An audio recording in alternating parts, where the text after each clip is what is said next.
quand on me dit mais Les Fâcheux, c'est quand même une pièce de Molière qui n'est pas très connue, pourquoi tu es allé chercher cette chose?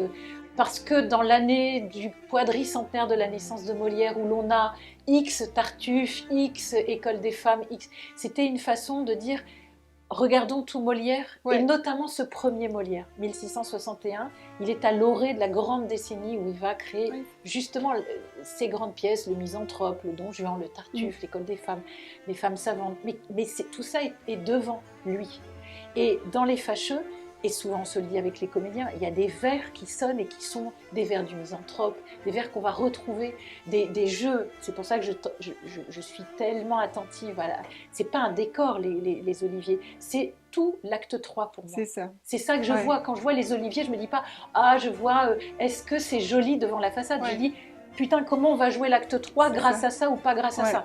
Et donc, ils ont une fonction. Et je leur ai dit d'ailleurs, quand on est allé les choisir, ou en tout cas les rencontrer cet hiver, je leur ai dit, vous allez jouer, ce sont des sujets végétaux. Donc, dans ce travail sur Les Fâcheux, s'il y a une chose qui m'a déterminée, indépendamment du fait de ne pas aller justement faire le grand Molière, mais un Molière moins connu et pourtant matriciel, comme je dis, qui est au principe de toutes les pièces qui viennent, c'est aussi parce que c'est une machine à jouer. Et qu'on joue à jouer, et qu'on montre le théâtre en train de se faire. Et donc, il fallait que, que notre scéno réponde à ça. Et quand tu me dis, au fond, on crée un peu de désordre, on crée un peu de dissonance, on crée quelque chose à partir de l'eau nôtre, mais on décale un peu, moi, ça me va. Parce que c'est aussi ce que je cherche.